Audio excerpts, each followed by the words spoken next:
bienvenue à tous dans ce premier épisode de l'émission Spoiler. Vous avez peut-être connu, qui sait, le festival Spoiler. C'est bien, tenez-vous bien, désormais nous nous attaquons à la radio.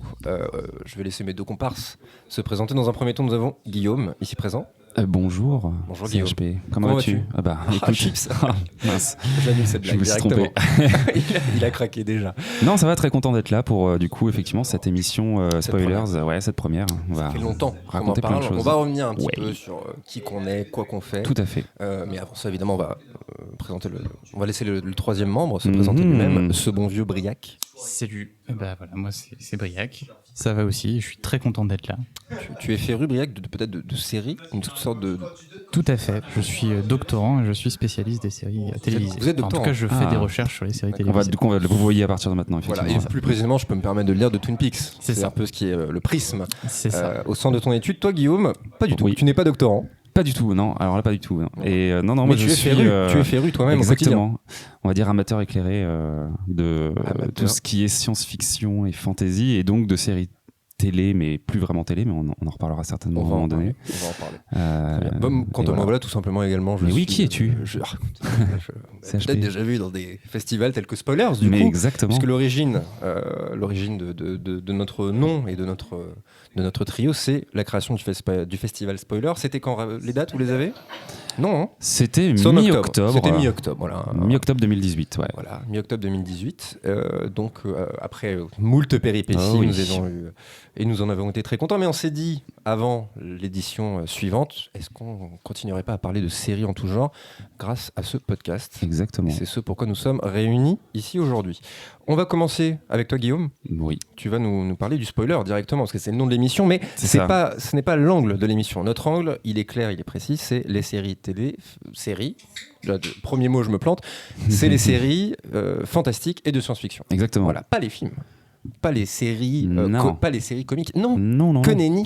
Les séries fantastiques. Exactement. En revanche, tu vas un peu approfondir le sujet du spoiler en lui-même. Ouais, exactement. Bah oui, parce que c'est vrai que du coup, le festival et l'émission s'appellent Spoiler. Pas parce qu'on a à cœur de spoiler toutes les personnes qui nous croisent où qu'on aille, même si encore que, mais parce que effectivement ce mot est rentré un petit peu dans le vocabulaire quotidien du grand public quand on parle de séries télé, et a fortiori de séries télé de science-fiction ou fantastique, là où justement il y a moult mystères à déflorer. Donc première révélation quand on parle de spoiler, si nous pensions que ce mot vient des pays anglophones, eh bien non. Le mot spoiler est français à la base. Mais non. Incroyable, cocorico j'ai envie de dire, puisqu'il vient effectivement du vieux français spoilé, qui a évolué en spoilé en français qu'on connaît actuellement, mais qui n'a pas exactement le même terme, mais qui est dépouillé par la force ou par la fausse, et tout ça, et par la fraude, et tout ça vient du latin spoilar, qui signifie dépouiller, piller. Donc là on commence un petit peu à voir qu'il y a quand même une espèce de thématique de prendre des choses à des gens, quoi, un petit peu, hein. Et donc un spoiler, pour ceux qui l'ignoreraient effectivement et qui nous écouteraient, c'est donc cette information qui vient dévoiler tout ou partie d'une intrigue, d'une œuvre, et qui peut en conséquence en gâcher le plaisir de la découverte. Ce mot, il s'est quand même énormément démocratisé ces derniers temps, que ça soit dans les conversations avec les amis autour de séries, ou même du coup sur les sites internet. On parle volontiers d'alerte spoiler et de spolier des choses. Petite anecdote amusante, le terme québécois, est-ce que vous connaissez le terme québécois pour le spoiler? Racontage impromptu, je sais pas. Ça pourrait être ça, c'est sympa aussi, mais c'est pas ça. Briac, pas d'idée? Non, je sais qu'on a proposé divulgacher, non? Exactement. Divulgacher. Yes. Nos amis québécois nous ont offert ce mot, et qui est d'ailleurs en 2019 rentré au Larousse, il faut le savoir. Donc, divulgacher, ouais, tout simplement. Okay. Donc est-ce que demain on entendra ce mot un peu plus? Je ne sais pas, mais en tout cas je le trouve assez explicite dans effectivement le fait de divulguer quelque chose tout en le gâchant. Alors remonter un peu aux origines de l'utilisation du mot spoiler dans ce cadre-là de la fiction, c'est un petit peu compliqué à dire, c'est un petit peu diffus. Certaines légendes urbaines évoquent éventuellement Alfred Hitchcock, tout simplement parce qu'il avait à cœur de créer des intrigues qui étaient souvent complexes et mystérieuses, et donc il déployait souvent des artifices de communication qui visaient justement à contrecarrer le fait de spoiler son intrigue et que le fait que les spectateurs spoilent son intrigue, notamment en faisant de la communication par exemple sur des personnages qui mouraient tout au début de ces films. Bon, c'est une première piste. L'autre que j'aime beaucoup, parce que ça va me permettre de parler d'une de mes séries de chevet, ça fait longtemps que j'en ai pas parlé, c'est donc une origine qui pourrait être située autour de la renaissance de Doctor Who, donc à la télé anglaise. Et oui, encore elle, les gens autour de moi hochent la tête. De dépit, je suis désolé. Mais parce que le personnage donc, de River Song, qui est joué par Alex Kingston, qui croise donc le docteur régulièrement à différentes époques de sa vie, en gros répond aux questions que le docteur lui pose par un spoiler, pour ne pas gâcher justement la découverte que le docteur fera de l'histoire qu'il partage avec cette personne. C'est un petit peu nébuleux dit comme ça, mais c'est un peu méta. On parle de voyage dans le temps, donc voilà, c'est un petit peu méta effectivement.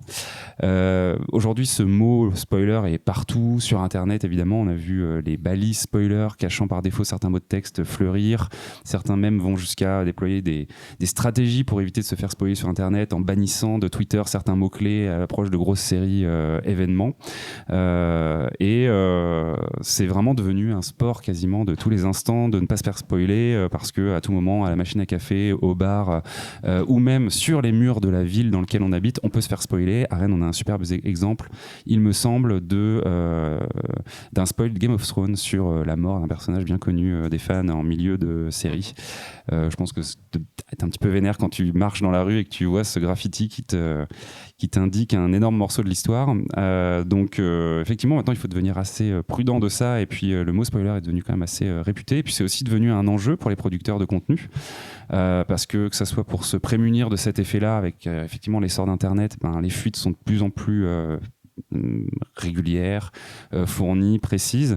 Les producteurs de contenu et donc de séries multiplient un petit peu les différentes astuces, comme tourner des différentes fins par exemple, ou réécrire les choses en cours de route. Je pense notamment à Westworld, où il y a une légende qui dit qu'effectivement il y a eu tellement de gens à bien imaginer ce qu'on pourrait appeler un petit peu par déviance du spoiler, mais la suite de la série, que du coup les scénaristes avaient un petit peu changé la trame de la saison 2. C'est un vrai enjeu, et même du coup en orchestrant carrément des fuites délibérées, les producteurs créent comme ça un buzz en créant des spoilers de toutes pièces juste pour faire parler de la série. Un des exemples qui n'est pas dans la série mais qui est dans l'univers des comics est celui de Marvel, qui à une époque, il y a quelques années, a organisé une fuite sur la mort de personnages emblématiques dans ses séries X-Men pour que la nouvelle se répande, et que donc du coup beaucoup de gens en parlent, et évidemment en se gargarisant du fait que ça soit un spoiler, mais voilà, un petit peu fake newsé entre guillemets. Donc voilà tout ce qu'on peut dire sur le spoiler aujourd'hui, donc de ses origines finalement bien francophones à son omniprésence aujourd'hui, et à ces différentes petites stratégies qu'on peut mettre en place pour les éviter. Je sais pas, du coup vous, quel rapport vous avez par rapport à cette notion de spoiler? Est-ce que c'est important ou pas? Quelque chose que je trouve très intéressant dans le spoiler, c'est qu'aujourd'hui, tu l'as dit rapidement, mais c'est vraiment devenu un enjeu. Effectivement, tu l'as dit, il y a plein de techniques différentes, mais ça met presque en péril certaines séries. Moi, je sais que Game of Thrones, qui terminé récemment, une des raisons principales pour lesquelles j'ai vu l'épisode directement à sa sortie, c'est parce que j'avais très très très peur de me faire spoiler. Juste simple raison, j'aurais pu attendre une journée, même si c'est impatient, un peu comme tout le monde. Mais c'est vrai que c'est devenu un enjeu assez important, alors que ça me fait penser à certains auteurs. J'ai une vidéo qui me vient en tête, c'est quelqu'un qu'on a reçu d'ailleurs, qu'on aurait dû recevoir à la première édition de Spoilers du festival. C'est quelqu'un qui s'appelle Pacôme Thielman, que Briac connaît bien, qui a fait une vidéo où il s'est fait lyncher sur les réseaux sociaux, pas du tout pour son propos en plus je crois, c'est vraiment pour d'autres raisons, mais en tout cas son propos était hyper intéressant, parce qu'en gros il expliquait que le spoiler a l'importance qu'on lui donne. En fait, une série que tu peux flinguer parce que tu dis à la fin tel personnage meurt, ça remet un peu en cause, pas la qualité forcément, mais si l'intrigue repose uniquement sur ce spoiler là, c'est un peu un aveu de faiblesse. C'est un peu ça qu'il disait. Oui, en gros, Pacôme, il considère qu'une série vraiment intéressante, on peut la spoiler entièrement, et ce sera quand même intéressant de la voir, parce que lui, l'intérêt de la série, c'est qu'on les revoit et qu'on va les interpréter à ce niveau-là. Et moi, j'aurais tendance à être un peu d'accord avec lui, dans le sens où mes séries préférées, ça va être Lost, Twin Peaks, Les Sopranos, et c'est des séries dont je connaissais la fin avant d'avoir regardé la série, et j'ai quand même adoré. Pareil. C'est ça. Après, connaître la fin, c'est vrai qu'on parle de spoiler, il y a le spoiler de la fin, on va dire, et il y a aussi le spoiler des gros twists scénaristiques qui arrivent en cours de série, quoi. Quand on parle de série, c'est sûr que bon, de se faire spoiler, on va dire, Sixième Sens, ça enlève quand même, enfin ça donne une autre lecture du film, on va dire, pour parler de quelque chose où on va dire il y a vraiment ce gros morceau là. Après, se faire spoiler la fin de Lost, j'ai envie de dire, en effet, ça n'enlève pas grand chose, enfin ça enlève peu de choses à son visionnage, parce qu'à l'intérieur de la série il y a énormément de petits moments où là on va quand même être surpris, quoi. Et je dirais même que alors Lost, je sais pas si c'est exactement Lost, on pourrait vous le spoiler maintenant, la fin, vous ne comprenez, si vous n'avez jamais vu la série, vous ne comprendriez rien du tout. Donc c'est pas, ça dépend vraiment des séries. Moi il y a plein de séries que je savais, par exemple Briac ici présent, je la placerai jusqu'au bout. Briac, ils sauront que tu m'as spoilé Twin Peaks, un élément vraiment capital, parce qu'on parle d'un meurtre, et bien Briac m'a délibérément spoilé la mort, mais en même temps ça ne m'a rien gâché au plaisir de cette série. De le savoir n'a rien remis en question, et parfois même je dirais que on te spoil quelque chose, tu te dis attends, comment est-ce qu'ils vont en arriver là, quel enjeu ça va avoir, et je trouve ça assez fascinant. Et puis il y a même une sorte de poids que tu as sur les gens quelque part. C'est comme la série a vraiment explosé ces dernières années, le spoiler c'est un espèce d'aspect de la pop culture, tu vois ce que je veux dire, de social presque, le sûr, danger, parce que tu parlais d'un spoil de Game of Thrones, je sais précisément du cadeau, parce que moi je l'ai vécu. Un pote à moi s'est fait spoiler, il a mis la photo de cette mort, il a mis je ne suis plus ami avec cette personne pour des raisons évidentes, en plus c'est vrai, et du coup mais en même temps je me disais mais qu'est-ce qui a bien pu se passer, donc ça peut presque créer de l'intérêt, hein, pour une fin ou pour un ressort scénaristique parfois capital. C'est vrai. Et moi, je me demandais un petit peu quel était éventuellement votre peut-être dernier spoiler, le truc que vous avez être fait spoiler récemment, ou est-ce que vous en avez un en tête? J'en ai quelques-uns, moi, mais... Moi, je pense récemment, on a appris l'annulation de The OA sur Netflix, que j'étais en train de regarder. Il y a un gros twist, The OA. J'ai pas vu la série, mais il y a un... On est plusieurs autour de cette table à ne pas avoir fini la saison 2. Donc. Il me restait 1 ou 2 épisodes, et du coup, quand j'ai lu un article sur l'annulation, je me suis fait spoiler. J'ai pas vu la balise spoiler, justement, et j'ai vu la fin. Mais ça me donne encore plus envie, finalement, de la finir. Moi, j'ai fait encore mieux que ça. Écoute-moi bien. Écoute bien celle-là, parce que j'ai regardé une vidéo qui dit on vous spoil les plus grandes séries du moment. Alors vraiment, l'idée de base est débile, mais je voyais la liste et je me disais, au pire, telle série, j'aurais le temps de mettre pause, etc. Faux.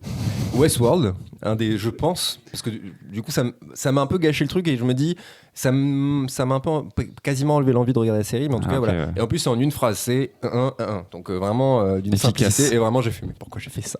Donc je me suis spoilé moi-même, c'est quand même une perf dont je ne suis pas peu fier. Récemment, donc.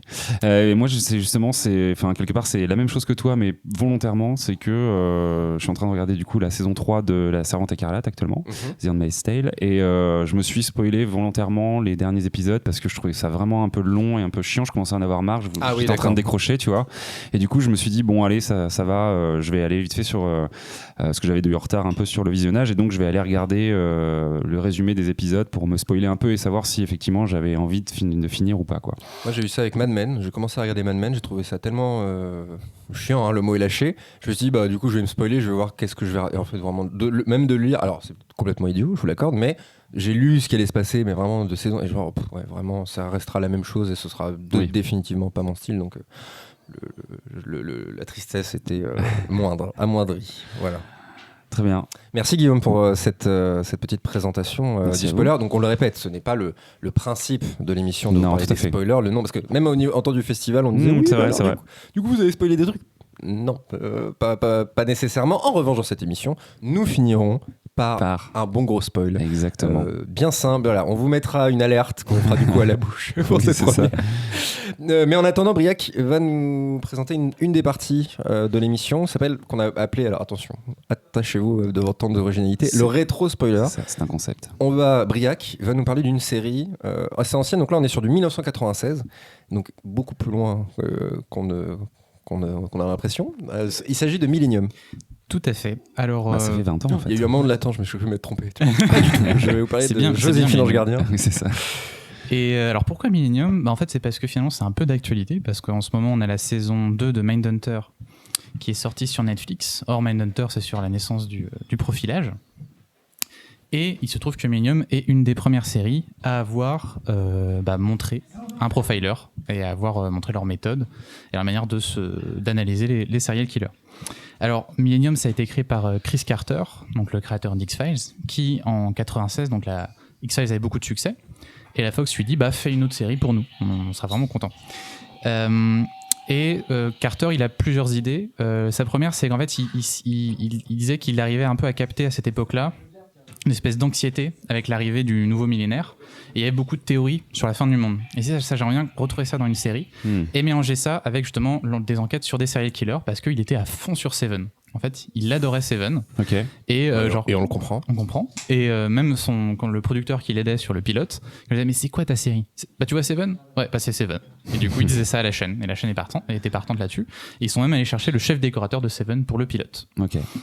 Donc le pitch de Millennium, en gros, c'est l'histoire de Frank Black, qui est un profiler du FBI qui est joué par Lance Henriksen, donc Bishop de Aliens, pour les amateurs de la série.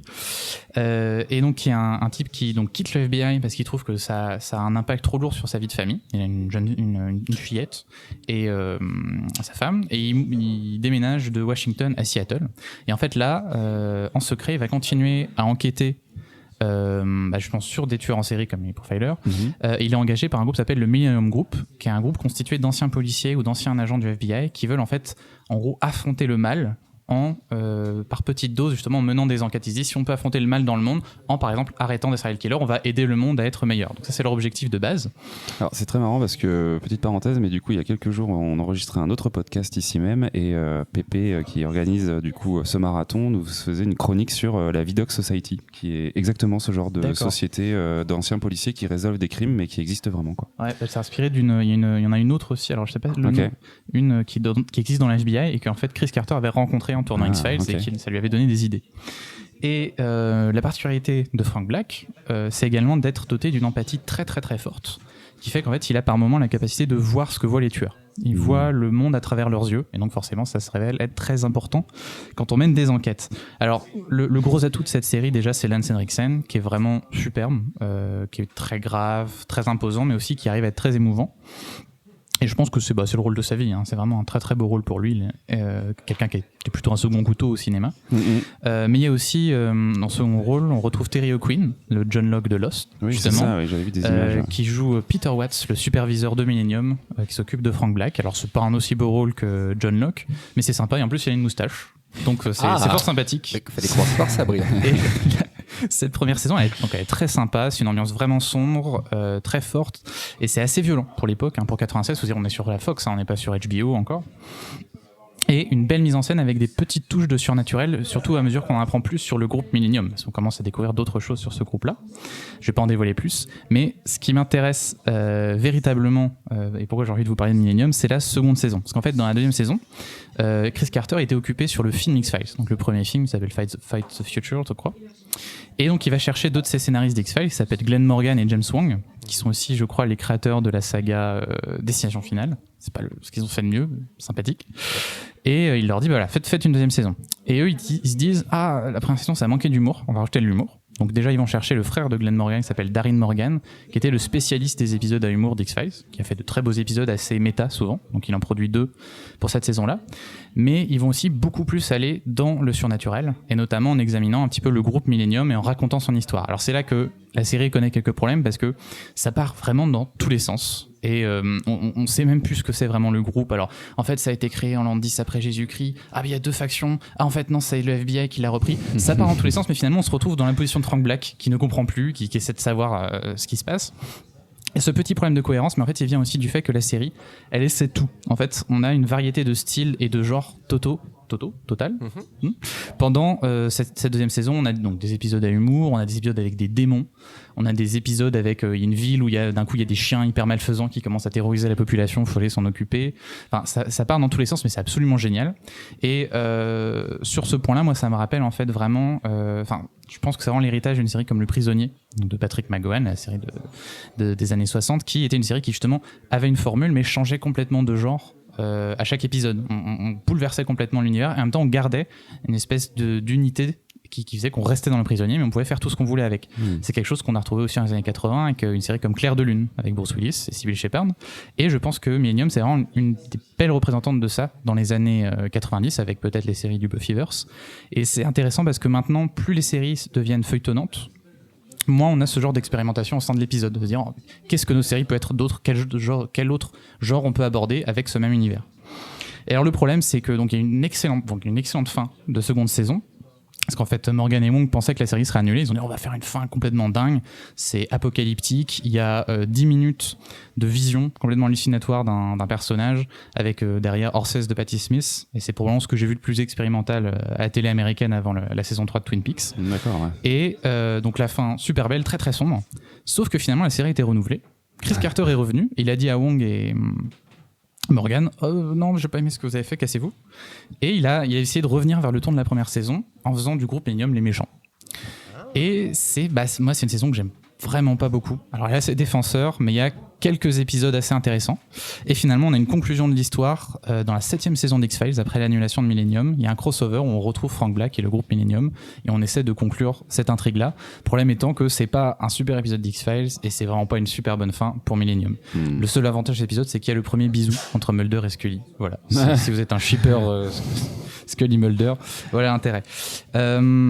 Oui, c'est presque ça, c'est même quasiment fou du coup d'avoir associé ce moment peut-être que les gens attendaient beaucoup à la conclusion de cette autre série. C'est quoi. ça, c'est du fan service bas de gamme quand même. Ils se sont dit on peut plus finir notre histoire, on va essayer de la caser dans là, mais ils n'avaient pas le temps vraiment d'en faire quelque chose.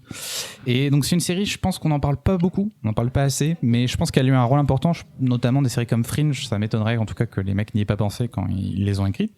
Et il y a même des séries qui ont fait des références. Par exemple, je pense à Hannibal de Brian Fuller, où Lance Henriksen vient faire un caméo.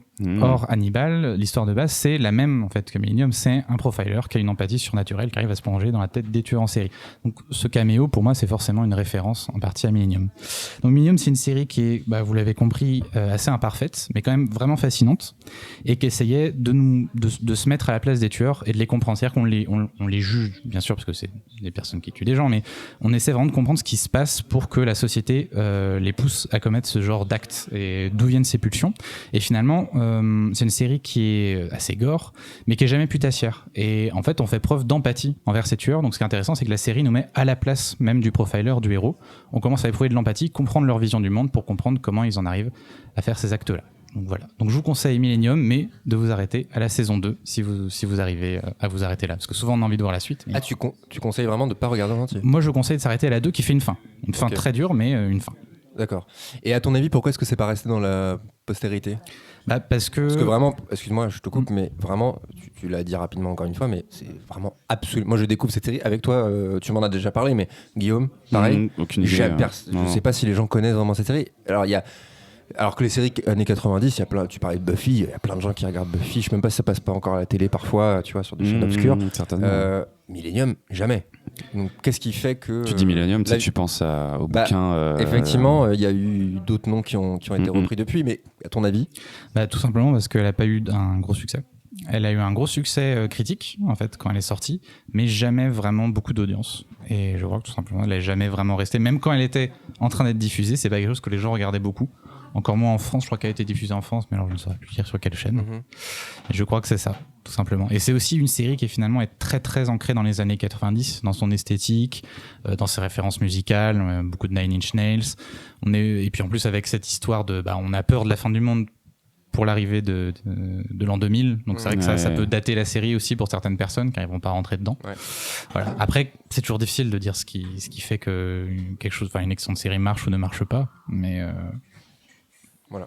Guillaume, t'as un truc à dire? Ouais, non, ça me faisait penser du coup au schéma un peu des séries qui fleurissent pas mal, ou en tout cas qui ont fleuri pas mal ces derniers temps, avec un consultant qui aide la police. On a vu Castle, on a vu Medium, on a vu etc. Est-ce que tu dirais que cette série-là est un petit peu initiatrice de ce genre de choses, ou ça n'a vraiment rien à voir? Je saurais pas parce que je suis pas un expert exactement des séries formulaires de ce type-là, mais je pense qu'il y avait d'autres séries qui étaient contemporaines qui déjà allaient peut-être dans ce mode-là. Dans ce sens-là, parce que Millennium il y a vraiment un travail sur l'esthétique, sur l'ambiance. Il y a vraiment grosse violence pour une série de cette époque-là. Et ça, c'est plus maintenant qu'on va en voir l'influence. Enfin, je trouve que vraiment Hannibal se met dans la continuité de Effectivement, Millennium. quand tu décris les deux, c'est la même histoire. Et d'ailleurs, tu t'as dit que à chaque épisode, il y avait des nouvelles idées, etc., qu'ils essaient de nouvelles choses. Moi, ça m'a fait penser directement à Black Mirror, qui est en plus une série anthologique. Donc, le but est d'essayer des nouvelles choses à chaque épisode.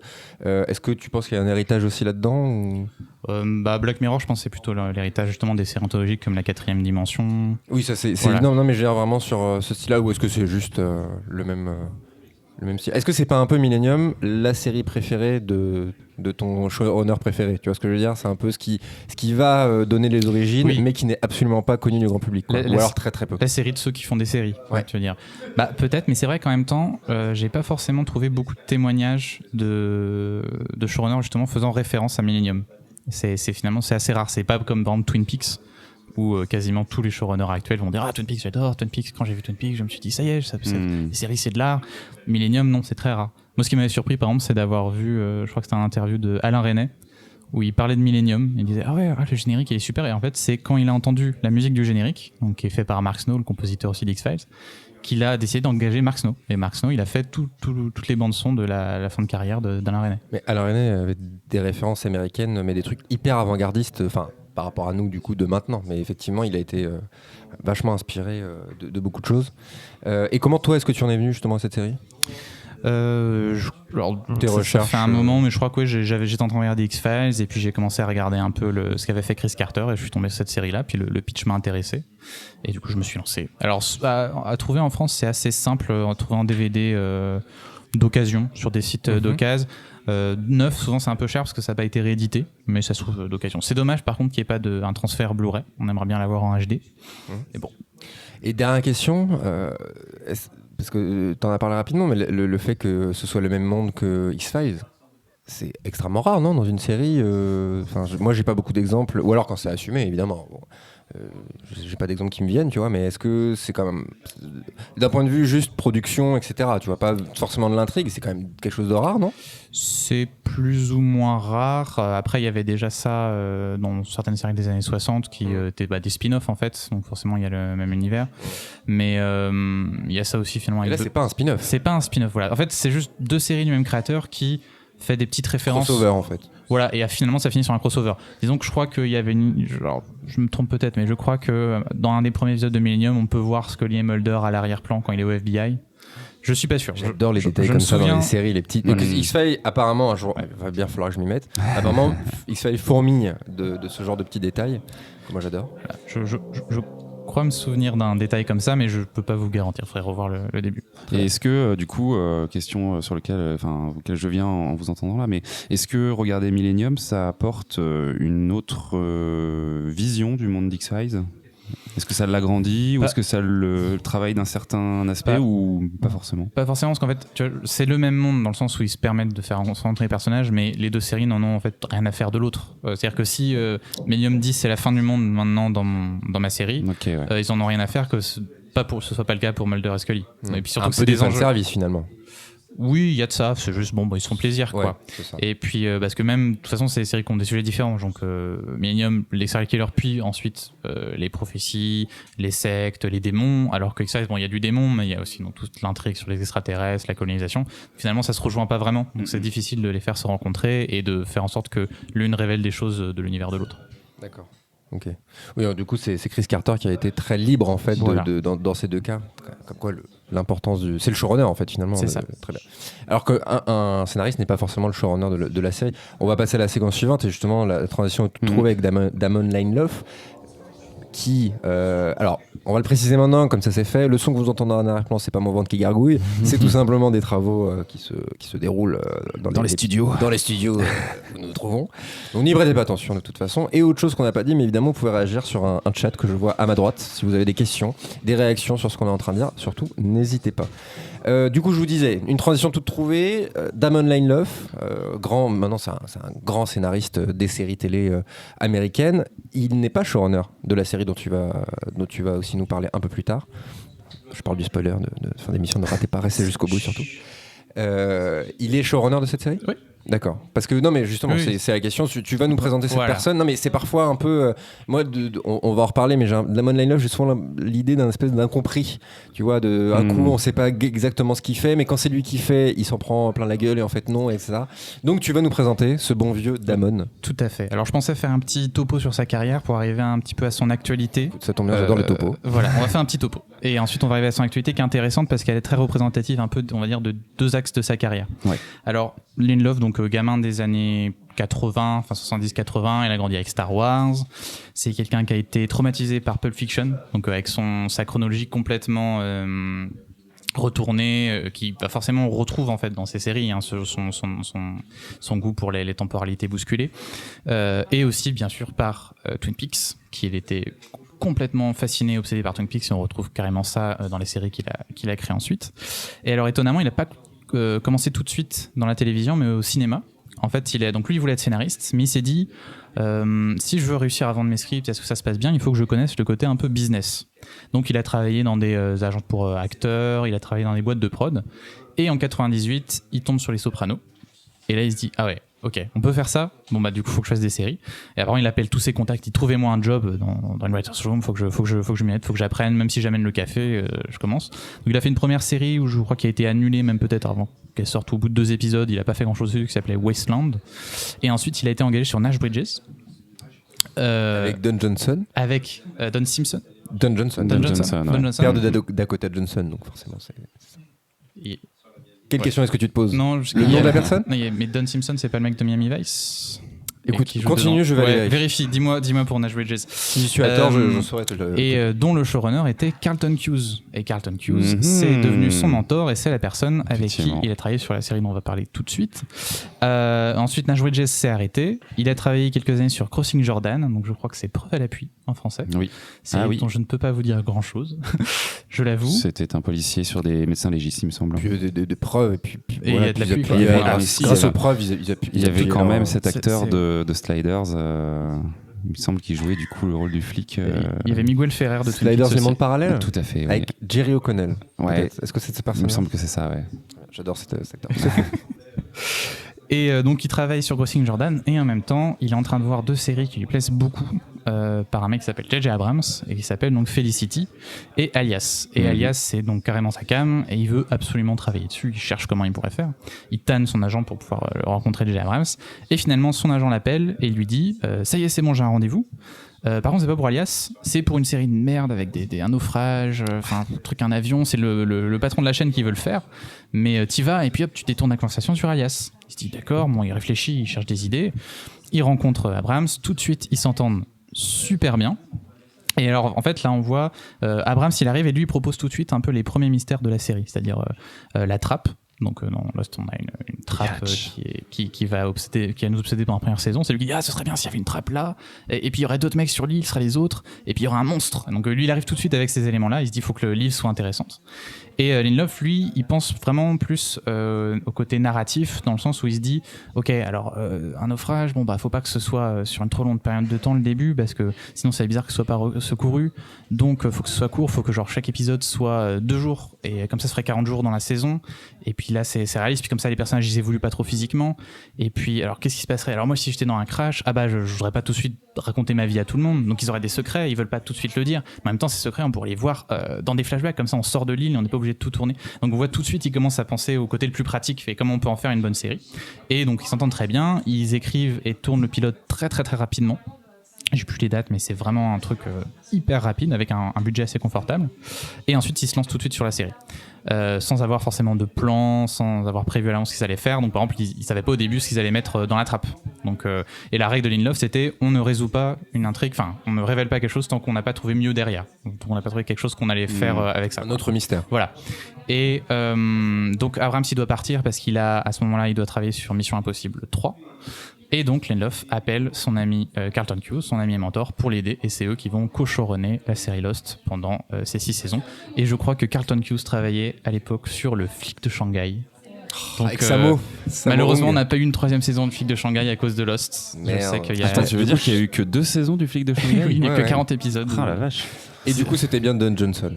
C'était Don Johnson, excuse-moi. Qui était doublé par Patrick Poivet, qui faisait la voix 2, qui fait toujours la voix 2. Bruce Willis quand même, très grand doubleur. Donc vraiment que du bon dans cette série Nash Bridges, dont tu nous parleras pas du tout dans le podcast. Alors justement, je vais faire un spécial épisode fantastique dans... Peut-être, on ne sait pas.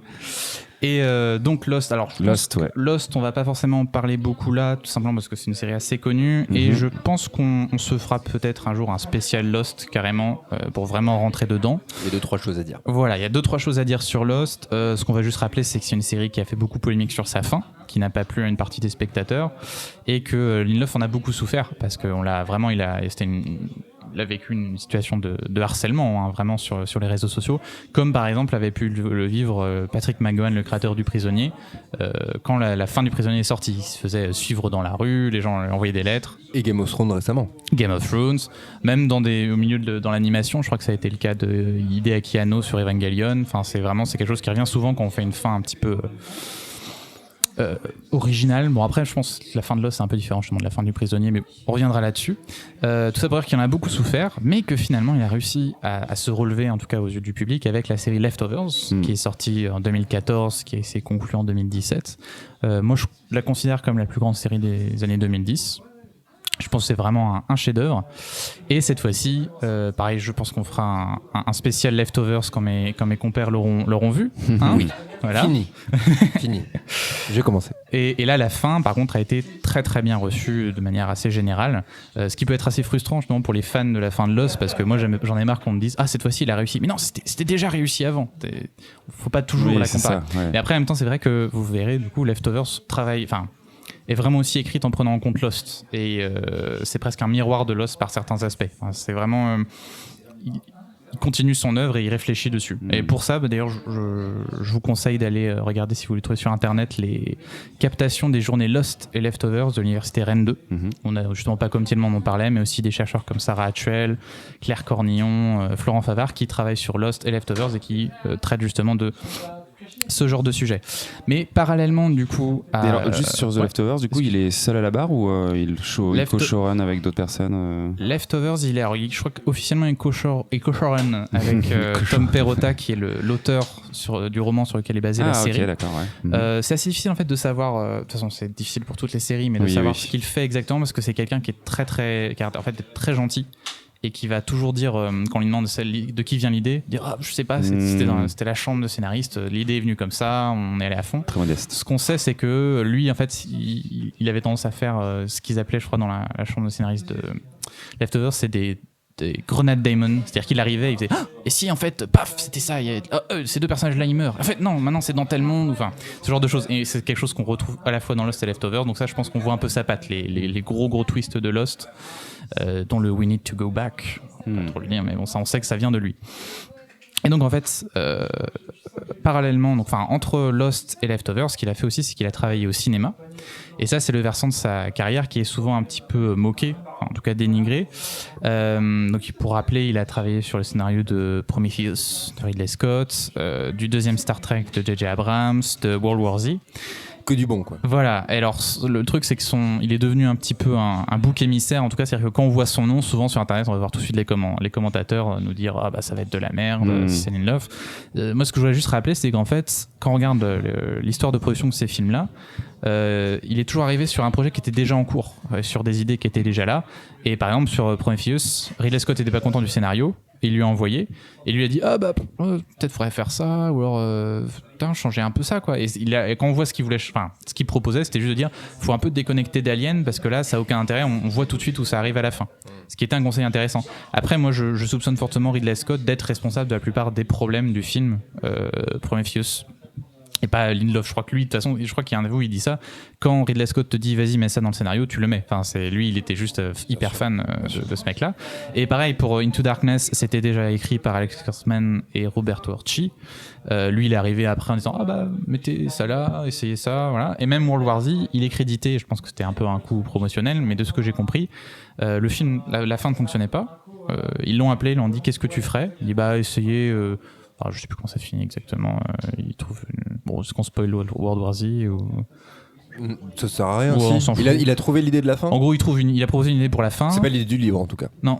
Et en fait, ils ont dit ok super, mais il a même pas écrit parce qu'il était occupé. Donc c'est Drew Goddard, je crois, qui a écrit. Donc en plus, il y a associé quelque chose qu'il a pas vraiment fait. Donc c'est plus du script doctoring que des scénarios. Et la preuve, donc là où je pense qu'effectivement, il avait pas grand chose finalement à voir avec ses films, c'est que quand il écrit un film depuis le début, ça donne Tomorrowland de Brad Bird, qui moi est un film que j'aime beaucoup. Moi j'aime bien, il s'est fait lyncher aussi. Il s'est fait lyncher, mais moi je trouve que c'est un excellent film et on retrouve vraiment. Moi je vais jusque là. Calmez-vous. Et on retrouve vraiment sa patte, ses thèmes, mais aussi ceux de Brad Bird. Donc là, je crois que ça a vraiment été une belle collaboration entre ces deux-là. Et d'où justement ma transition sur son actualité, c'est que récemment il a écrit un autre film, co-écrit un film qui s'appelait The Hunt. C'était une histoire, donc si j'ai bien compris, de riches. Alors. Je crois que c'est une espèce de riches démocrates qui font un jeu où ils tuent, en fait, ils lâchent des sortes de fans de Trump dans la nature et ils leur tirent dessus. Et ce film en fait a été annulé. C'est pas un film, c'est un fantasme. Il devait sortir et il a été annulé en fait après les 2 tueries qu'on a connues au mois d'août aux États-Unis, mais aussi après un tweet de Trump où il ne nomme pas le film, mais où il a l'air d'en parler et où il dit ah là là, c'est les démocrates créent cette violence au cinéma et après elle se retrouve dans la réalité. Donc le film a été annulé. Alors d'après Universal et le réalisateur du film, d'ailleurs qui est quelqu'un qui a réalisé 2 des meilleurs épisodes de Leftovers, ils avaient prévu d'annuler avant même le tweet de Trump, mais bon, pour l'instant on n'en sait pas plus. Et pour moi c'est vraiment représentatif de la carrière de Lindelof, où ça se passe super bien niveau série, bon, à part la fin de Lost, et où il peut vraiment s'épanouir. Et là quand il arrive au cinéma, c'est donc problème sur problème. Tomorrowland, comme tu disais, qui a été très mal reçu, et là ce film là qu'on peut même pas voir pour l'instant, donc on sait pas quand il sortira. Et justement pour aller dans l'autre axe de sa carrière, en octobre il va sortir une nouvelle série, donc l'adaptation de Watchmen de Alan Moore et Dave Gibbons, qui moi je trouve a l'air absolument génial. Alors visuellement il y a que des visuels pour l'instant, ça a l'air incroyable. On peut toujours être déçu, mais j'aurais tendance à lui faire confiance après avoir fait 2 des meilleures séries de tous les temps. Surtout qu'il faut savoir que c'est son livre préféré. C'est vraiment, il est plus que Bible, hyper fan de Watchmen. C'était toujours une de ses influences avec aussi Stephen King. Ça, c'est vraiment ces 2 références. Et en plus, ce qui m'intéresse moi avec ça, c'est que c'est à la fois, ça a l'air d'être à la fois une suite à l'histoire du roman graphique, mais aussi un peu une réécriture sur certains points. Donc on retrouve un peu ce qui a été fait sur Sherlock par exemple, ou sur Hannibal ou Fargo, qui sont des réadaptations en changeant des choses, en bousculant un peu, en trouvant un autre axe pour rentrer dans l'œuvre. Et c'est ce qu'il disait, je crois qu'il a dit ce qu'on va faire avec Watchmen, on va faire un remix, on va garder la ligne de basse, mais on va la mettre un peu différemment, et puis ça, on va mettre ça. Donc moi j'attends beaucoup. Et en même temps, je pense que ça reste quand même assez risqué pour lui, parce que c'est vraiment la bible de toute une partie de la communauté geek, et qui n'est pas encore forcément, lui a pas encore pardonné la fin de Lost, ou justement son travail au cinéma. Ouais, donc ça va être assez décisif, je pense, pour lui. Il arrive aussi à un moment donné où HBO se cherche un peu le prochain blockbuster, on va dire, de sa ligne éditoriale, parce qu'a priori Westworld n'est pas exactement fidèle à leurs attentes, et Game of Thrones se termine. Niveau audience, tu veux dire ? Ouais. Ah ouais. Je crois que ça marche bien, mais pas autant que déjà, c'est ça, voilà. Juste sur ce point, déjà Tchernobyl leur a donné une transition parfaite. C'était de l'après Game of Thrones. Ça a presque un peu étouffé le scandale de la fin de Game of Thrones. On peut parler de scandale malheureusement. Qu'est-ce que je voulais dire qu'est-ce que tu venais de dire sur Watchmen ? Je suis pas complètement d'accord parce c'est important pour lui. Ouais. Sur la pression, parce que Watchmen, pour beaucoup de gens, c'est tout simplement un film de Zack Snyder. Faut pas oublier ça. Ouais, et moi, vrai. c'est un film que j'adore. Zack Snyder a changé la fin de Watchmen. Il faut des bollocks grosses comme la table pour changer la fin de Watchmen. Si comment il s'appelle Damon, je l'appelle Damon, avait fait ça, lui, il se serait fait lyncher. Zack Snyder s'est pas fait lyncher pour avoir changé. Et la fin est par les amateurs du bouquin aussi, il y en a beaucoup qui sont contre et qui pensent que ça dénature la fin. Oui, mais ça reste enfin, l'idée est la même en fait, c'est le propos. Et dans le bon, on va pas spoiler Watchmen. Ouais, le premier, ça va faire beaucoup. Enfin, le comics, je parle. Donc en fait, est-ce que tu es sûr que c'est la suite de Watchmen ? On est sûr de ça ? Ça a l'air très clairement, en tout cas dans les bandes annonces. On a des personnages. En tout cas, il y a des personnages vieux. Voilà, c'est ça. On a le spectre soyeux. Il n'y a pas de vieux dans. Non, mais c'est les personnages du roman qui sont vieux. Ah, oui, d'accord. Donc ça a l'air de se passer après. Ça a l'air d'avoir gardé la fin du roman. On a effectivement. Parce qu'on a une mention dans, je ne dis pas quoi, mais. D'un certain personnage. Et d'un gros machin. D'une certaine chose, voilà. Et oui, ça a l'air vraiment de détendre en tout cas la fin du bouquin. Il va jouer avec ça, et je pense que c'est d'ailleurs ce qu'il y avait de plus intéressant à faire. Et j'ai l'impression qu'il y a aussi quand même un espèce de retour à du passé dans cet univers sur un certain personnage qui a l'air d'avoir un ancrage dans un truc un peu historique. Enfin, effectivement. En fait, je crois qu'il adapte aussi en partie. Tu peux dire le personnage, peut-être pas l'événement, mais le personnage. Non, je saurais pas te dire. Si vous avez. Parce que oui, tu sais pas. Je crois que c'est un nouveau personnage qui a un masque en forme de miroir ou un truc comme ça. Et ça, je crois que c'est un nouveau. C'est ça. L'espèce de bourreau, j'ai vu là, qui a un visage tout noir. Celui-là sur un cheval. Non, tu sais, avec un gros col comme ça. Il était dans les. Voilà. En fait, je crois qu'ils vont adapter en partie parce que si vous avez lu le roman, il y a des épisodes et il y a à la fin de chaque épisode, enfin de chaque chapitre, il y a un petit truc, genre par exemple des mémoires d'un des personnages ou un article de journal, et on parle beaucoup des anciens super-héros parce que c'est la première génération de super-héros de Watchmen et je pense Mystery Man.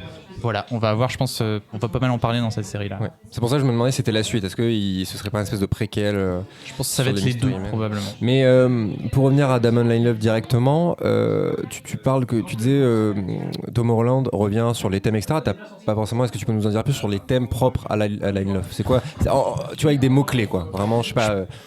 Je pense un des thèmes principaux, c'est le thème de l'élection, dans le sens être élu, enfin être choisi par le destin pour un rôle, et qu'on retrouve par exemple dans le personnage de John Locke dans Lost, qui reste tout le temps convaincu qu'il a été choisi et qui va peut-être déchanter. Voilà.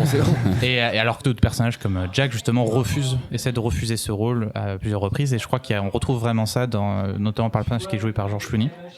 Dans Tomorrowland c'est moins criant, mais voilà, cette frustration, on a beaucoup des élus vieux, des mecs qui ont raté le truc, qui restent très amers par rapport à ça. C'est un thème qui l'intéresse beaucoup, par exemple. Ça, c'est ce que je retrouve en tout cas dans Tomorrowland, qui me semble vraiment venir de lui. Mais je parle pas forcément de Tomorrowland, dans des trucs qui se. Je pense qu'il y a ça. Parce que Lost, c'est quand même une série chorale, donc mais effectivement, c'est un truc qui se retrouve sur beaucoup, même sur les. Bon, il y a un personnage principal qui se révèle. Moi, j'ai pleuré à ce moment-là quand on découvre que lui est quasiment un élu aussi dans Lost. Tu vois de qui je parle. Il y a aussi l'histoire des gens qui veulent pas être élus aussi. Ça. Et je pense, et ça m'évoque aussi le personnage de, j'ai pas son nom, de Leftovers, je parle Justin Theroux. Kevin Garvey. Voilà. Il y a un peu ce côté-là, non ? Tout à fait. C'est même, il veut pas en fait. C'est même son intrigue principale. J'en ai déjà chié suffisamment, laissez-moi tranquille, quoi. C'est ça. Tout à fait. Très bien. Merci beaucoup, Briac. Guillaume, c'était super intéressant. Non, je trouve que c'est une figure du coup hyper intéressante, parce que effectivement c'est presque une marque entre guillemets maintenant, comme tu le disais, Briac, il est appelé sur des films et on le reconnaît parce qu'il a fait des séries qui étaient hyper populaires, mais finalement on sait pas exactement quel est son impact, et j'ai l'impression qu'il empathie plus qu'autre chose, donc il est assez jeune, je pense encore, Lindelof, donc il a encore plein de choses à faire, et ça fait partie des auteurs qui dans le futur effectivement je pense vont nous donner des belles choses si on leur laisse la place, et notamment au cinéma ça serait cool qu'il ait la liberté de faire un peu plus de choses. Oui, mais en même temps maintenant la hiérarchie des médias s'est un peu inversée, les séries c'est plus la petite sœur de la télé, du cinéma, pardon. Donc en même temps, est-ce que lui, de ce que tu me dis, ça fait très puriste ce que je veux dire, je connais pas bien sa carrière, mais est-ce qu'il est pas temps qu'il comprenne que son avenir n'est pas au cinéma, ou en tout cas pas pour l'instant, et qu'il continue à devenir un grand des séries télé? Je pense qu'il l'a compris, justement. J'ai l'impression de l'avoir lu ça dans l'entretien qu'il en parlait, mais je crois qu'il a compris que... Moi, il me l'a dit en tout cas. Voilà, on en parlait mardi dernier. On faisait un twister, il m'a dit, Charles, je crois que le cinéma, c'est pas pour moi. Et je crois que oui. Pourquoi tu dis ça? Il commence à comprendre que c'est là sa vraie force. Mais ça, c'est vraiment un problème des showrunners des années 90-2000 qui ont tous voulu un peu passer au cinéma. Alors bon, avec plus ou moins de succès. Donc on a Joss Whedon, donc on aime ou pas Avengers, c'est un succès. Moi après, je trouve que c'est 1000 fois moins intéressant que ce qu'il est capable de faire en série. Lui, c'est le meilleur exemple de mec qui a voulu toucher un peu, qui est un soleil, entre guillemets, qui s'est mangé. C'est ça, qui est quelqu'un d'incroyable, ce qu'il peut faire avec une série, et le cinéma, c'est pas très intéressant. À l'inverse, je pense à ça, mais après, il a quand même voulu aller chez DC, et il s'est repris le vrai coup de pelle qu'il s'est pris chez DC, mais c'est autre chose. On a quelqu'un comme David Chase qui a fait un film, donc David Chase, showrunner des Sopranos, qui a fait un film qui s'appelle... Le grand David. Pas du tout. Le beau David. C'est un bel homme. Qui s'appelle Not Fade Away, qui est aussi avec James Gandolfini, qui est un film très très beau, et par contre qui est complètement passé inaperçu. Je crois qu'il n'est même pas sorti en France. Et on a genre Matthew Weiner, justement, de Mad Men dont tu parlais, qui a fait un film qui s'est viandé complètement, qui a été très très très mal reçu. Donc c'est souvent un passage un peu compliqué au cinéma, et je pense que c'est aussi des personnes qui maîtrisent tellement la forme sérielle qu'ils produisent pas forcément quelque chose d'intéressant. Eux, ils sont habitués à lancer une histoire pour qu'elle continue, et faire quelque chose en 1 heure et demie ou 2 heures, c'est pas du tout le même genre d'histoire. Ça n'a pas le même intérêt, et même je pense qu'ils n'ont pas intérêt à le faire. Après, il y en a qui continuent, le Noah Hawley, le showrunner de Fargo et de Légion, va sortir un film, je crois, bientôt. Donc ça, c'est une obsession qui reste. Mais c'est aussi parce qu'on a de plus en plus des showrunners réalisateurs. C'est le cas de Noah Hawley, c'est le cas de comment s'appelle-t-il, Sam Esmail, je crois, de Mr. Robot, qui essaie de réaliser toutes les saisons. Enfin, il y a vraiment ce mélange. C'est souvent justement des personnes qui voulaient être cinéastes au départ et qui tombent dans la série. Donc après, il y a cette envie de faire du cinéma qui reste. D'accord. Merci, belle conclusion. C'était très très beau. On va, parce qu'en fait je me rends compte les gars que Lost est vraiment le fil rouge de cet épisode. Tout à fait, ce qu'on a dit plus tôt, on va faire une spéciale Lost. Bon bah vraiment vous y êtes directement. Puisque on va passer... Ah non. Est-ce qu'on fait ça maintenant les gars, l'instant spoiler, est-ce qu'on le fait maintenant ou pas? Moi je l'ai recalé maintenant, après on peut le mettre... Est-ce qu'on va faire une alerte directement maintenant? Je pense que ça peut être pas mal de faire moi une je fais la sirène maintenant. Et vous faites... Alerte. Ok. Quittez si vous ne voulez pas être spoilé. Allez-y. Alerte spoiler. Alors, rendez-vous au timecode, je ne sais pas combien, pour passer cette séquence. Rendez-vous dans quelques minutes. Oui. On va finir nos émissions. En fait, en tout cas, c'est une idée qu'on a eue pour revenir à ce qu'on disait plus tôt dans l'épisode sur l'importance des spoils. Alors, on va prendre Lost. Pourquoi est-ce qu'on prend Lost? Parce qu'on peut on peut faire un épisode entier juste sur des spoils. Voilà. Alors lui, il meurt. Elle meurt. L2, elle meurt. Voilà, ça plein de trucs. Et ça n'aurait pas un intérêt vraiment capital. Là, enfin Guillaume, c'est toi qui vas nous en parler, un spoil qui ne remet pas en cause la série et qui va presque, à mon sens, vous donner envie d'en savoir plus. On l'espère en tout cas. Et puis effectivement, là, on commence tout doucement et on commence gentiment en spoilant Lost. Ça fait plus de 10 ans maintenant que Lost a été diffusé, donc on va dire que ça va, mais peut-être que ça aurait été un point intéressant quand tu nous faisais le sujet du jour. Ouais. À quel moment il y a la prescription du spoil, tu vois ce que je veux dire? Complètement. Genre Star Wars, je suis ton père, vraiment, ou Ross et Rachel, dans Titanic à la fin il coule. Voilà. Non mais en même temps, Titanic, les gens ont vite dessus, tu vois. En même temps, ce sera un sujet. Est-ce qu'il y a une date de prescription à creuser? Tout à fait. Donc revenons en tout cas à nos moutons effectivement et parlons un petit peu de Lost. Lost les disparus, s'il te plaît, je tiens. Lost les disparus. Au titre français. On pensait effectivement qu'ils étaient presque seuls sur l'île, puisque en saison 1 déjà effectivement on a quelques indices sur le fait que ce n'est pas le cas. Mais spoiler, attention, ouvrez grand vos oreilles, saison 2, on découvre Desmond au début de cette nouvelle saison et ça change toute la série. Alors pour rappel, très rapidement, Lost c'est donc une série de 2004 créée par J.J. Abrams, Damon Lindelof, dont on vient de parler, et Jeffrey Lieber, et c'est diffusé sur ABC. Chez nous sur TF1. Moi je l'ai regardé sur TF1 à l'époque et j'attendais les épisodes avec beaucoup d'impatience. C'est une série qu'on va qualifier entre guillemets de high concept, avec une histoire de survivant à un crash d'avion sur une île déserte qui va se révéler un petit peu spéciale. On en a également parlé un petit peu avant avec Briac. La saison 1 se déroule, on va dire, de manière assez classique, entre guillemets, dans le sens où, effectivement, on va suivre la découverte des survivants de l'île déserte avec quelques éléments un petit peu surnaturels. Enfin, assez banal, même, quand tu as tout vu. Je sais pas si Break, t'es d'accord avec moi, mais la saison 1, comme beaucoup de grandes séries d'ailleurs, hein. Moi, on parlait des Sopranos plus tôt, et la saison 1 des Sopranos, c'est loin d'être la meilleure. Et la saison 1 de Lost, elle est sympa, elle est toujours agréable à regarder, mais quand tu sais ce qui arrive derrière... Exactement. Elle est importante, parce qu'elle établit vraiment, elle fait en sorte que tu es vraiment très attaché au personnage, ce qui va donner de la force au mystère de la série. C'est les souvenirs. Et c'est même en fait, ce qu'expliquait Abrams et Lindelof, c'est que c'était même un piège qu'ils avaient créé pour la chaîne, qui leur avait dit nous on veut bien, mais il faut que ce soit des épisodes séparés. Et ils ont dit d'accord, on fera en sorte que chaque épisode peut être vu un peu indépendamment des autres. C'est ça, oui d'accord. Et c'est ce qu'ils ont fait au départ, mais très rapidement ça devient vraiment Lost. Et je pense qu'au bout d'un moment, la chaîne a compris qu'il fallait laisser faire, quoi. Mais la série se suit, hein, et on reprend les grands thèmes, les grands comment dirais-je, aidez-moi. Les grands trucs qu'on retrouve dans toutes les grandes séries, voilà, j'ai pas le mot exact, les motifs un petit peu, et notamment le cliffhanger. Effectivement, ouais. Et donc du coup, saison 1, effectivement, voilà, tout se met en place tranquillement et on finit sur donc cette obsession de cette deuxième partie de saison 1 de la découverte d'une trappe mystérieuse dans le sol, et la saison 1 nous laisse sur l'ouverture de cette trappe, mais dont on ne sait pas qu'est-ce qu'il y a derrière. Et donc effectivement, spoiler, saison 2, épisode 1, Lost s'ouvre sur un homme qui évolue dans un univers que je qualifierais un petit peu de rétro-futuriste, dans ce qui semble être un appartement, plutôt sympa d'ailleurs, petite douche, petite muscu, petite musique avec le vinyle, petit déjeuner, bref, quelque chose qui sur le moment nous sort complètement de ce qu'on connaît de Lost et ce sur quoi on était arrêté, puisqu'on attendait la résolution de ce gros cliffhanger de la trappe, et effectivement un bruit mystérieux mystérieux plus tard, l'homme s'active et lance un système un petit peu d'observation qui, de fil en aiguille, nous laisse découvrir Jack et Locke, deux des héros de la série, la tête penchée sur du coup cette fameuse trappe, et on découvre en fait que tout ce qu'on vient de voir, c'est ce qui se passe dans la trappe. Qui fait le lien direct avec, parce que la fin de la saison 1, c'est vraiment la caméra qui descend, le plan, et, parce que je pense maintenant d'ailleurs, est-ce que c'est pas fait pour qu'on dise c'est un souvenir, justement, dont on parlait à l'instant? Je pense que c'était pas fait pour on pense que c'est un flashback. On peut se dire en effet qu'il y a un côté rétro. Il y a un côté rétro dans en tout cas dans les objets qui nous montrent. Il y a clairement un côté un petit peu années 70 dans l'univers de cet homme qui vit quelque part, et donc effectivement ça nous crée un petit peu une dissonance de où est-ce qu'on est et qu'est-ce qui se passe, et en effet on découvre que c'est la porte du bunker, et en fait ce cliff là et ce début de saison là, il est très important pour la série parce qu'en fait il ouvre toute la mythologie autour justement du bunker, de la Dharma Initiative, et du personnage dont effectivement on va révéler le nom ici, qui s'appelle Desmond, et qui est un des personnages, si ce n'est peut-être en tout cas Mike, c'est dans Assassin's Creed, non? Ouais, c'est ça.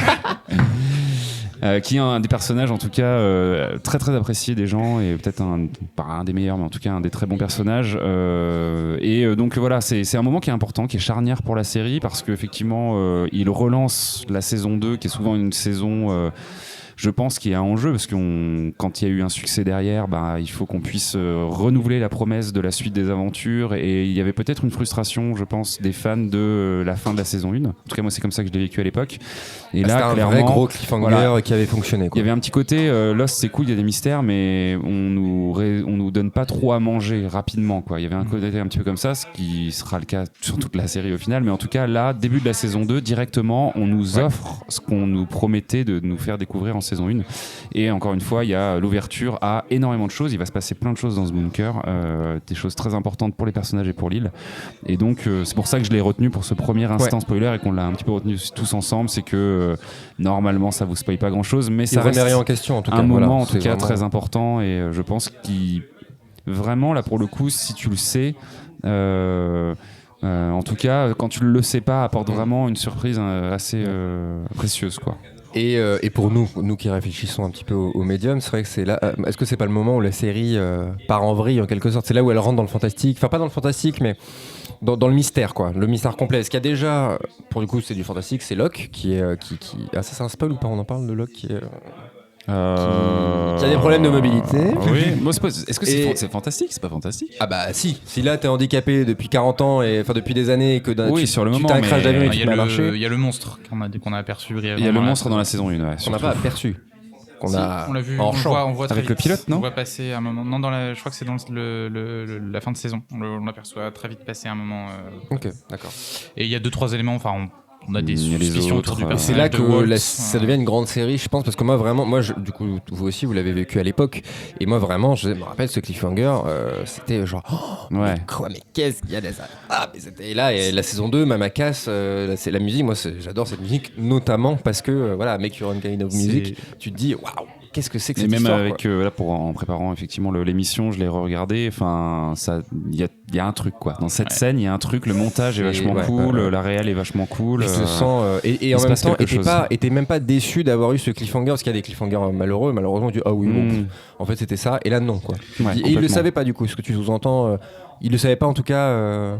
Tout de suite. Que ce qu'il y avait dans la trappe, non, pas tout de suite. Incroyable. Mais je pense que c'est une scène importante aussi parce que ça va dicter un peu le fonctionnement de la série et leur goût pour les mindfuck complets, en fait. Et il y a plein de scènes après dans la série où tu penses être par exemple sur l'île et en fait on n'était pas du tout sur l'île. Là t'en dis trop là. Non mais je dis pas lesquels. Là, et chaque même première minute de chaque saison à partir de là jouera sur ce côté mindfuck. On sera toujours une énorme surprise par rapport à ce que tu attends de la série. On ne saurait que vous conseiller Lost. Même moi qui ai mis du temps, Dieu sait que j'avais galéré à me motiver pour regarder cette série, et Dieu sait que on l'a vu ensemble d'ailleurs le dernier épisode, rappelle-toi. Oui. Et je t'avais dit ça ne pourrait pas être un film. Et tu m'as dit ça c'est les grandes séries. Et puis après on s'est fait une accolade comme ça, on a fait un high five. Voilà. Merci Guillaume. Est-ce que c'était tout bon pour toi sur ce point? C'était tout bon pour moi, effectivement. Eh bien je te remercie, et puis il va être temps de se quitter. Mais oui, ça fait déjà 1 heure. Ça fait déjà 1 heure. C'était très sympa. On espère que ça vous a plu, vous qui nous écoutez, de où vous nous écoutez. Oui. On va essayer de se revoir Bien sûr. assez vite. On se reverra peut-être sur les planches d'un quelconque théâtre. Merci le public, incroyable. Ils sont gentils. Un public en folie sur le marathon de On remercie Pépé. le public notamment et effectivement Pépé qui nous accueille pour ce marathon de podcast et c'était une première. Merci à vous deux les gars pour toutes vos applications et on se redit très vite. Petits réseaux sociaux, tout ça, tu veux faire un petit peu retrouvez-nous. Pourquoi on c'est ça, effectivement.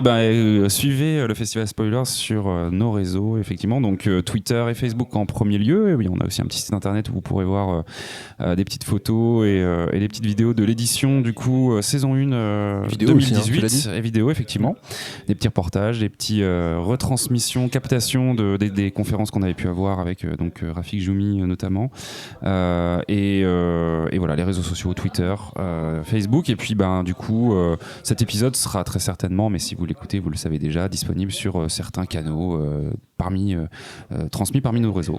Voilà. Et on a un événement qui arrive bientôt avec Court-Métrange. Briac, est-ce que tu peux nous expliquer ça ? Tout à fait, le 12 octobre à la Maison internationale de Rennes, en partenariat avec Court-Métrange pour leur journée étrange. On aura un dialogue avec Pacom Tielman, on en a parlé plusieurs fois. On en a parlé en plus. Voilà, pendant cet épisode, dans lequel on parlera de la représentation des mondes des morts dans les séries. Voilà. Oui, ce qui est un thème. Le thème est officiel de Court-Métrange cette année. Tout à fait. Thème officiel. Donc les fantômes.